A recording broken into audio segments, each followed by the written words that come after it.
धर्म में होली प्रमुख त्योहारों में से एक है। हर साल फाल्गुन मास में ये पर्व बड़े ही धूमधाम से मनाया जाता है। होली का त्योहार होलिका दहन के साथ शुरू होता है और फिर अगले दिन रंग, गुलाल, अबीर के साथ होली खेली जाती है। इस दिन हिंदू धर्म के लोग एकजुट होकर खुशियां मनाते हैं और एक दूसरे को प्यार के रंगों में सराबोर करके अपनी खुशी जाहिर करते हैं। हिंदू धर्म के अनुसार होलिका दहन को बुराई पर अच्छाई की जीत का प्रतीक माना जाता है। साथ ही धार्मिक मान्यताओं में होलिका दहन के अलावा होली को लेकर भी कई तरह की कहानियां प्रचलित हैं। इनमें से एक कथा कामदेव की भी है। आइए आज इस कथा का श्रवण करते हैं। स्वागत है आपका आपके अपने YouTube चैनल कथा वृक्ष पर। पौराणिक कथा के अनुसार देवी पार्वती जी शिवजी से विवाह करना चाहती थी, लेकिन तपस्या में लीन शिव का ध्यान उनकी ओर नहीं गया। पार्वती की इन कोशिशों को देखकर प्रेम के देवता कामदेव आगे आए और उन्होंने शिव पर पुष्प का बाण चला दिया, जिसकी वजह से शिव की तपस्या भंग हो गई।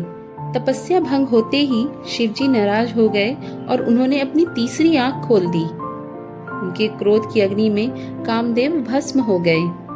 इसके बाद शिवजी ने पार्वती की ओर देखा। हिमवान की पुत्री पार्वती की आराधना सफल हुई और शिव ने उन्हें अपने पत्नी के रूप में स्वीकार किया। लेकिन कामदेव के भस्म होने के बाद उनकी पत्नी रति को असमय वैधव्य सहना पड़ा। फिर रति ने शिव की आराधना की। वह जब अपने निवास पर लौटे तो कहते हैं कि रति ने उनसे अपनी व्यथा कही। वहीं पार्वती के पिछले जन्म की बातें याद कर भगवान शिव ने जाना कि कामदेव निर्दोष हैं। पिछले जन्म में दक्ष प्रसंग में उन्हें अपमानित होना पड़ा था। उनके अपमान से विचलित होकर दक्ष पुत्री सती ने आत्मदाह कर लिया। उन्हीं सती ने पार्वती के रूप में जन्म लिया और इस जन्म में भी शिव को ही वरण किया। कामदेव ने तो सिर्फ उनका सहयोग दिया था।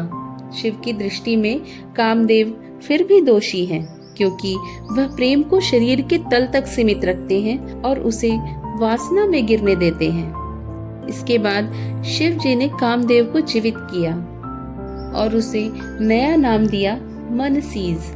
कहा कि अब तुम अशरीर हो।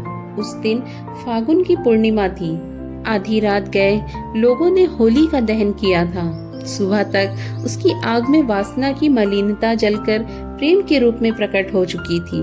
कामदेव अशरीर भाव में नए सृजन के लिए प्रेरणा जगाते हुए विजय का उत्सव मनाने लगी। ये दिन होली का दिन था।